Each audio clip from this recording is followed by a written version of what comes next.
안녕하십니까. 매일 아침 조간신문의 주요 기사를 딱딱 풀어서 해석해드리는 조간딱풀 4월 30일 금요일에 인사드립니다. 오늘 국민의힘 원내대표 경선이 있습니다. 이번 원내대표는 문재인 정부 임기 마지막 1년 동안 원내 투쟁을 해야 되는 그런 중요한 자리입니다. 임기 말에 그동안 하지 못했던 법안들을 정부 여당에서 무더기로 처리할 가능성이 높기 때문에 상당히 이 긴장감이 감돌 것이고 그때 투쟁력을 발휘를 해야 되는 협상력도 중요하지만 지금 민주당 입장에서는 뭐 협상 같은 거 생각하지 않고 있습니다. 이번에 법사위원장도 박광원 의원 그들이 내키는 대로 그냥 임명을 해버리죠. 그래서 원내대표도 지금은 야당의 원내대표가 협상력보다는 투쟁력이 요구되는 그런 상황에서 오늘 원내대표 경선이 실시가 됩니다. 자, 4명이 출마를 했죠. 권성동, 김기현, 김태흠, 유이동. 자, 오늘 10시부터 1시간 반 동안 토론회를 하고 원내대표들끼리 토론회를 하고 그 다음에 투표가 실시가 되는데 과반수가 없으면 2차 투표로 가게 되죠. 자, 국민일보 8면 보시면은 초선의 표심, 지금 초선이 절반 정도 됩니다. 국민의힘에서. 그리고 저 영남당 논란. 왜 국민의힘이 탈영남을 해야 되는 것 아니냐 그런 말들이 있죠. 뭐 반론도 있지만은 어쨌든 그런 논쟁이 되고 있는데 그것들이 변수가 되고 그렇기 때문에 야당 원내 사령탑 판세는 현재로서는 시계 제로다. 뭐 처음에는 김기현, 권성동, 이파전 이런 이야기가 있었지만 김기현이 또 울산, 영남이기 때문에 좀 빠지고 김태흠이 또 친박 김태흠이 좀 올라간다 이런 이야기도 있고 여러 가지 이야기들이 있습니다. 그래서 초선들 중심으로 탈영남 이야기도 나오고 하지만 뭐 초선들 중에서는 영남도 많이 있죠. 그래서 상당히 이 판세를 예측하기 어려운 유권자들은 국회의원들입니다. 국회의원들 102명이 유권자들이기 때문에 본인들의 유불리에 따라서 어떤 선택을 하겠죠. 사파전 속에 누가 되든 과반은 힘들 것 같아. 그리고 지금 친박, 친이, 개파 대리전 양상까지 나타나고 있다. 이런 상황이고 그 친박, 친이 이것이 과거처럼 이렇게 어떤 뚜렷하지는 않습니다. 뚜렷하지는 않은데 일단 국회의원들끼리 자기들끼리 투표를 하니 과거의 인연들 가지고 막 내세우는 그것이지 뭐 걱정할 정도로 개파 간 갈등 이런 건 없는 것 같습니다. 자, 지금 당 대표에 출마한 사람들 중에 출마를 검토하고 있는 사람들 중에서도 영남권 주자가 상당히 많죠.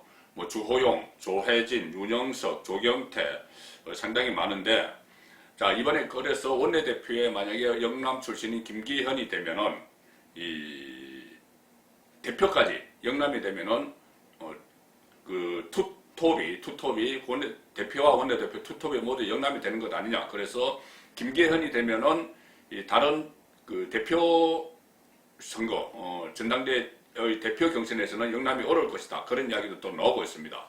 반대로 김기현이 안 되면은 영남 대표론이 또 힘을 받을 것이다. 그런 말이 나오는데 자, 이런 상황에 대비해서 나경원 전 의원이 지금 당대표 출마설도 나오고 있습니다. 자, 그런데 이번 당대표는 상당히 이 조정력, 통솔력 이런 것이 상당히 요구가 됩니다. 친화력. 왜 그러냐면 다른 때도 마찬가지지만 이번에는 당대표가 새로 선출되는 당대표가 1년도 남지 않은 한 10개월여 남은 대선을 치러야 됩니다. 그리고 그 전에 대선 후보 경선을 관리를 해야 되죠. 대선 후보 경선 관리를 해야 되기 때문에 상당히 좀 노련한 그런 정치력이 있어야 됩니다. 지금 초선 대표론도 나오지만 이번은 좀 아닌가 그런 생각은 저는 합니다. 과거에 이명박 박근혜 두 경선 후보가 경쟁을 했을 때 그때 2007년이었죠. 그때 당대표가 강재섭이었습니다. 5선의 국회의원 그렇게 노련한 강재섭이라도 2명의 대권주자들을 경선하는데 휘둘렸죠.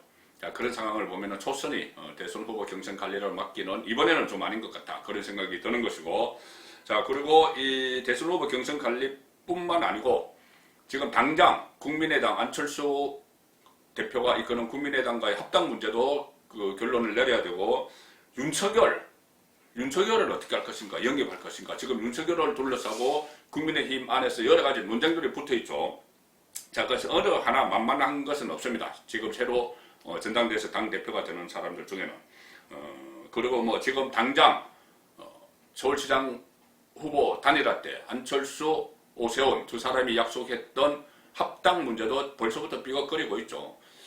그제도 이 주호영 대표 권한 대행과 안철수 대표가 만나서 통합에 거의 뭐 합의를 했는데 하루 만에 양당에서 반발이 나와서 지금 진전이 되지 않고 있습니다. 자, 이 반발이 나오는 이런 상황에서 지금 당대표 오늘로 임기가 끝나죠. 당대표 권한 대행 임기가. 오늘 선출되는 원내대표가 당대표 권한 대행을 맡습니다. 오늘로 임기가 끝나는데 왜 주호영이 이런 합의를 했느냐, 이런 반발이 또 안에서 나오고 있고, 국민의당 안에서도 이게 과연 이 협조 통합되는 것 아니냐, 이런 걱정들을 하면서 지금 큰 틀에서는 합의가 됐지만은 세부적인 부분은 아직 넘어야 할 산이 상당히 많습니다. 일단 그 당명은 국민의힘을 유지를 한다. 국민의힘 그대로 한다. 국민의당이 아니고 국민의힘으로 하고, 안철수가 추구하는 중도 실용을 강화하는 쪽으로 정당 정책을 개정한다. 이런 합의를 두 사람이 했는데, 주호영 안철수가 했는데, 양당 내부에서 임시 당대표가 무슨 권한으로 합당을 합의해? 이런 말이 나오고, 국민의당에서도 합당 합의는 금시초문이다. 이런 반발이 나오고 있습니다.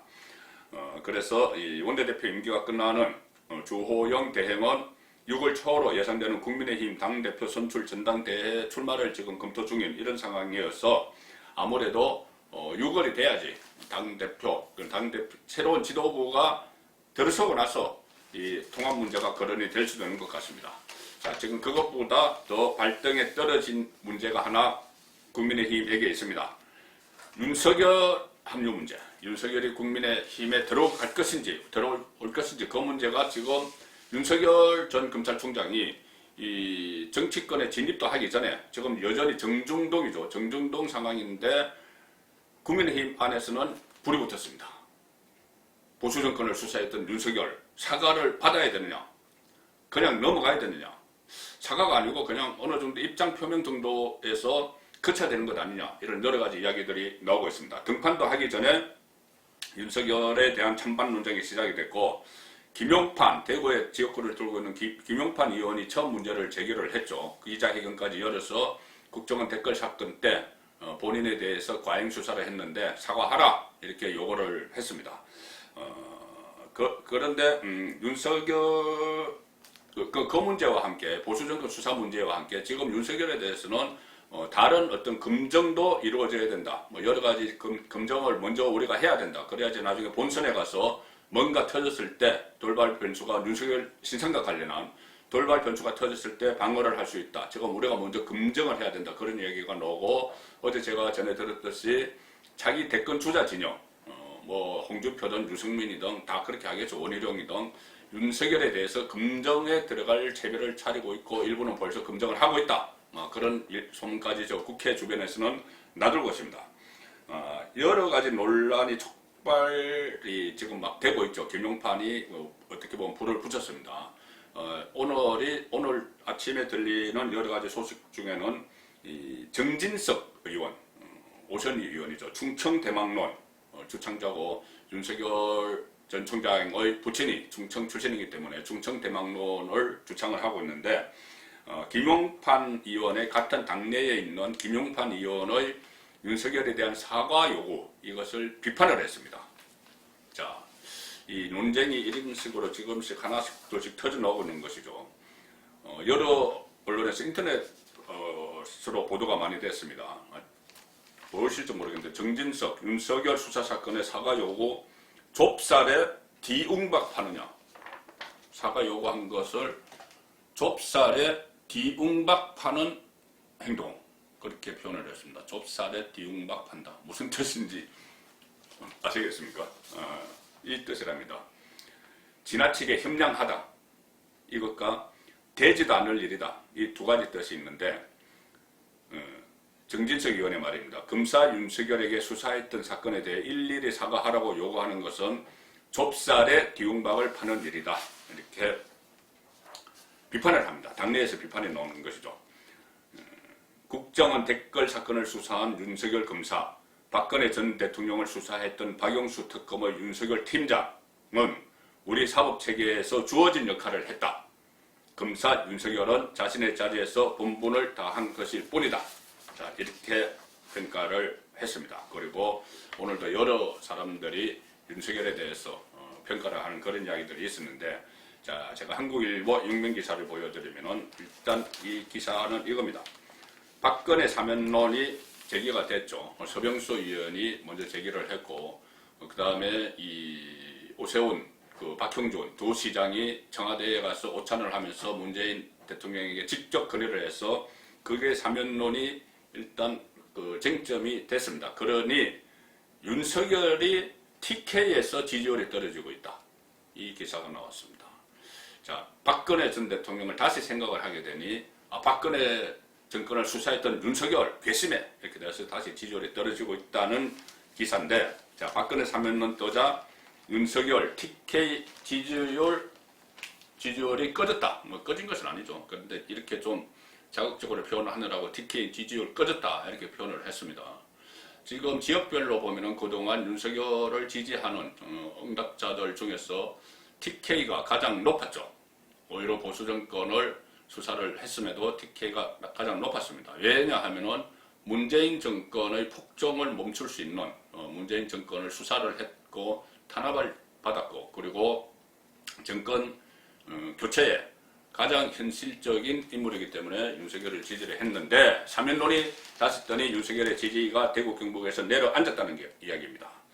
한국사회여론연구소가 조사를 했는데 TK 지역에서 20% 한 달 사이에 20% 가까이 지지율이 빠졌다. 검찰총장 퇴진 직후 3월 26일에 56.8%였는데 TK에서 윤석열 지지율이 엄청나게 높죠. 그런데 이달 24일 조사에서는 39.7%로 떨어졌다. 최근 국민의힘에서 박근혜 전 대통령 사면론을 꺼낸 것이 지역 민심을 흔들었다. 이렇게 분석을 합니다. TK에 형성된 윤석열 대세론의 동력은 마땅한 대안 주자가 없는 상황에서 될 사람부터 밀어주자 이것이었는데, 박근혜 전 대통령에 대한 동정론이 뜨면 윤석열 지지가 꺼질 수밖에 없는 것이 TK 민심의 태생적 속성이다. 자, 이렇게 분류를 했습니다. 윤석열에 대한 TK 평가는 박근혜 전 대통령을 쓰러뜨린 칼잡이라는 원망과 정권을 잡아 박근혜 전 대통령의 원한을 풀어줄 기사, 이렇게 양분이 되어 있다. 자, 그리고 대구 달서병 지역구인 김용판 의원이 검사 윤석열에게 사과를 요구를 했고, 대구 수성갑에 지역구를 둔 주호영 원내대표도 과거 직무 수행 과정에서 있었던 일에 대해 윤석열 본인이 정리할 필요가 있다 이런 말을 했고, 권성동도 실수한 부분이 있을 수 있으니 검사 시절에 입장을 밝혀야 한다 이렇게 요구를 했고, 유성민은 박근혜 전 대통령에게 징역 30년 구형했던 분이다, 과했다 이렇게 이야기를 했고, 오리룡도 윤석열 지지율은 6개월 뒤를 생각하면 허망할 수도 있다 이렇게. 자, 윤석열에 대한 견제들이 쭉쭉 나오고 있는 것이죠. 먼저 TK 지지율을 말씀드리면은 이 여론조사에서 한 달 만에 뭐 20%포인트가 빠졌다. 이것은 이런 문제가 있습니다. 뭐냐 하면은 한국사회여론조사연구소에서 전국을 대상으로 한 1000명을 여론조사를 하면 대구 경북 지역에서 할당되는 샘플은 한 100명 정도 됩니다. 100명이면은 한 명이 1%죠. 자, 그래서 20%가 빠졌다 그러면 20명이 빠진 건데, 뭐 그것도 추세를 읽기에는 뭐 그것이 충분히 참고가 되는 것이죠. 실제로 뭐 사면론과 박근혜 전 대통령 사면론과 윤석열 대망론은 적어도 보수의 텃밭인 대구 경북 지역에서는 양면이 지금 같이 존재하는 것이 맞습니다. 맞는데, 그렇다면은 이 문제를 풀 사람은 윤석열이죠. 윤석열이 어떤 입장을 표명을 하느냐. 자, 그 말씀을 제가 지금부터 드릴 텐데, 윤석열 책임론, 이거 논쟁이 계속 확산되면은 핵심의 미소를 짓는 세력이 있습니다. 바로 문재인 정권이죠. 민주당이죠. 야권이 분열되기 때문에, 반문재인 진영이 둘로 쪼개지기 때문에. 그렇지 않아도 김종인이 나서서 계속 그 시도를 하다가 요즘은 좀 잠잠합니다만은, 자, 이렇게 국민의힘 안에서조차 논쟁이 격화되면은 대선을 앞두고 같이 합치를 못하겠죠. 그러면 윤석열이 계속 대선에 나오면은 대선에 출마를 하면은 제3지대로 가버리고 국민의힘에서 새로운 후보를 내서 3파전이 될 수 있고, 혹은 윤석열이 나 이렇게까지는 내가 뭐 검사로서 다 수사하고 다 한 건데 이거 여기에 대해서 사과하라고 그러면 나 못해. 그리고 던져버리고 나가면 범보수에서 지금 야권에서 뚜렷한 대권 주자가 형성이 되지 않는 상황에서 상당히 대선이 어려워지는 그런 딜레마에 빠지게 됩니다. 자, 그래서 이 문재인 정권의 핵심에 미소를 짓게 되는데, 이런 논쟁이 계속 일어나면은 야권 분열이 되는 상황에서 또 하나의 카드가 문재인 정권에 있죠. 박근혜 전 대통령 사면 카드입니다. 사면에서 석방을 하면은 이 논쟁이 더 크게 불거져서 결국은 여권에 문재인 정권의 어부지리를 안겨줄 수 있는, 자, 그런 상황까지 다 지금 감안을 해서 국민의힘 안에서도 논쟁이 일어나야 되는 거죠. 자, 오늘 경향신문을 제가 보여드릴 텐데, 경향신문은 진보 좌파 성향의 언론이죠. 문재인 정권에 상당히 우호적인 기사를 많이 실습니다. 자, 지금 이 국민의힘 상황을 아주 부정적인 뉘앙스로 보도를 합니다. 경향신문 5면입니다. 탄핵 그림자라는 표현을 씁니다. 국민의힘 흔드는 탄핵 그림자. 야권 재편 변수되나? 야권 재편이 아니고 야권 분열을 이야기하는 거겠죠. 탄핵 그림자라는 표현을 썼습니다. 그림자에서 헤어나지 못했으면 좋겠다. 아마 뭐 경향신문을 말하는 것이 아니고 뭐 문재인 정권의 속 내겠죠. 계속 그 탄핵에 발목이 잡혀 있으면 야권이 다 분열되고 문재인 진보 정권이 이해찬에 이야기한 대로 20년 뭐 영구집권까지 할 수 있다. 그 이야기가 떠오르게 됩니다. 김용판 이후 주호영 등 윤석열 영입 견제 목소리 키워, 제가 조금 전에 좀 설명을 드린 부분입니다. 그래서 유승민은 박근혜 사면 이야기를 했는데, 홍준표는 악재다 이렇게 또 선긋기를 서로 하고, 원희룡도 당 쇄신 내세우면서 개혁 보수 이렇게 정체성 부각에 나섰다. 자, 전직 대통령 박근혜 씨, 경향신문 표현입니다. 박근혜 씨라고 표현합니다. 전직 대통령 박근혜 씨 탄핵의 정당성과 당시 적폐 수사 등을 둘러싸고 국민의힘 내부 논란이 커지고 있다.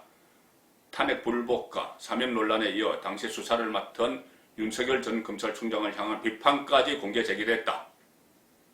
향후 대권 주자들의 향배에 영향을 미치며 야권 재편의 변수로까지 떠오를 것으로 전망된다. 야권에는 여전히 탄핵의 그림자가 드리워져 있는 셈이다.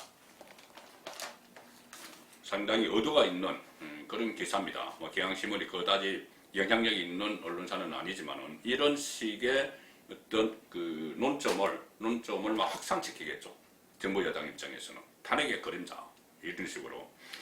자, 탄핵의 그림자, 그 속에서 헤어나지 못하도록 바라는 아마 그런 표현인데, 탄핵의 그림자라는 것이, 자, 저는 탄핵의 그림자가 아니고 탄핵의 강 앞에 다시 섰다, 이 정도 표현은 가능할 것 같습니다. 어쨌든 이 문제를 한 번은 정리를 하고 가야 되기 때문에 보수 우파가 다시 탄핵의 강 앞에 섰다, 이 표현은 가능할 것 같습니다.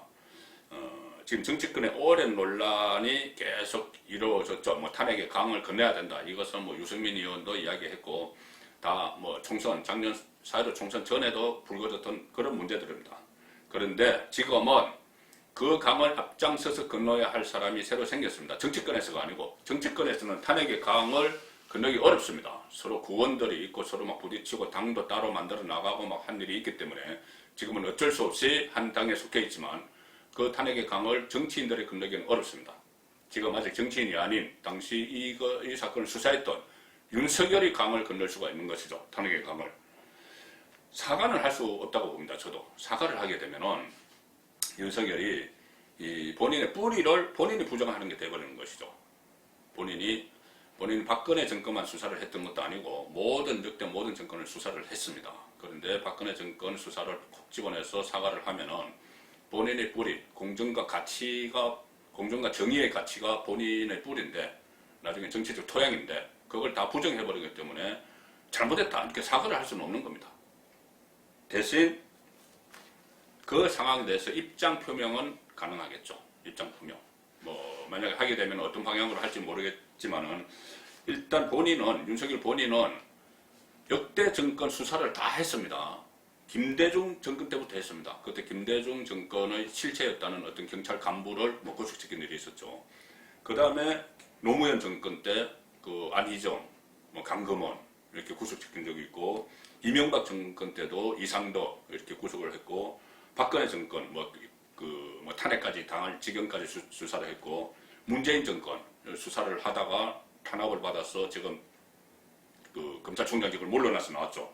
이렇게 본인이 검사 생활을 시작하고 나서 본인이 할 그 부서에 속해 있었으면은 권력 수사는 다 했던 겁니다, 본인이. 자, 그렇다면은 그 상황에서 제가 보수 정권만 한 게 아니고 진보 정권도 그렇고, 워낙 우리나라 권력 구조 자체가 이 정권을 가지고 있는 쪽이 여러 가지 부패도 만연을 해 있고, 반칙과 특권이 많기 때문에 했는데, 지금 보니 문재인 정권을 수사하다 보니 정말 박근혜 정권보다 더 이렇게 어떤 특권과 반칙이 행행하고 판을 치고 부패가 많아서 수사를 하려고 했는데, 다른 정권과는 달리 문재인 정권은 아예 수사를 하지 못하도록 감찰권, 뭐 수사지휘권, 인사권을 발동해서 검사팀을 다 지방으로 자천시키고 이런 만행을 저질렀다. 그래서 나는 이 상황으로는 우리 국가에서 뭐 법치가 바로 서지 않고 반칙과 특권의 판을 칠 것이기 때문에 내가 그것을 바로잡기 위해서 대선에 출마를 하려고 한다. 자, 이 정도 표현이면은 거기에 대해서 그 정도 수준, 그 선에서 수긍하는 사람들은 같이 가면 되는 겁니다. 그래도 거기 수긍하지 못하고 하면 어쩔 수 없는 것이죠. 자, 그 정도 상황에서 저는 풀어야 된다는 생각이고, 어쨌든 지금 윤석열은 대선판의 중심에 설 수밖에 없습니다. 본인이 포기하지 않으려면은, 저는 하루라도 빨리 나와서 뭐 5월 중순 등판 뭐 이런 이야기 하지 말고 하루라도 빨리 나와서 대선판에 뛰어들어야 된다, 이런 생각입니다. 자, 오늘 중앙일보는 이슈 윤석열의 사람들 해서 윤석열 주변의 사람들을 집중적으로 분석하는 그런 기사도 냈습니다. 윤석열 변호하는 이왕규는 서울대 동기이고, 이철우 연대 로스쿨 교수는 대강초등학교에서 같이 초등학교 때부터 같이 공부한 인물이다. 그래서 윤석열의 항맥을 우선 쭉 정리를 하는 그런 기사를 내놨습니다. 자, 그 정도로 어차피 윤석열은 정치판의 중심에 서야 되는 운명이기 때문에 하루속히 등판을 하는 것이 낫다. 그래서 지금 국민의힘에서 논쟁이 붙기 시작한 보수 정권 수사에 대한 본인의 입장을 좀 설명하는 기회를 빨리 가질수록 좋다, 그런 생각을 합니다. 오늘 다른 기사는 어제 제가 소개해드린 속보로 보내드린 이성윤이 검찰총장 후보 추천위에서 탈락했다. 이 기사가 오늘 주요 기사로 다 많이 나왔습니다. 그리고 제2의 방탄수사 검사 이렇게 불리는 김호수가 유력하다, 이런 겁니다. 조실보 보시면 이성윤 과도한 정치 편향 탈락시켜, 정치 편향이 있다고 탈락시켰습니다. 그리고 검찰총장인 김호수가 유력한데, 자, 총장에서 탈락한 이성윤은 어떻게 될까? 일단 서울중앙지검장에 그대로 유임이 가능합니다. 김호수가 검찰총장이 유력한데 김호수보다 이성윤이 사시 3기 아래이기 때문에 검찰총장 김호수, 서울중앙지검장 이성윤, 그 체제가 가능한 것이죠. 자, 그렇게 되면은 사실상의 투톱이, 검찰의 투톱이 문재인 정권 핵심 측근으로 채워지게 됩니다.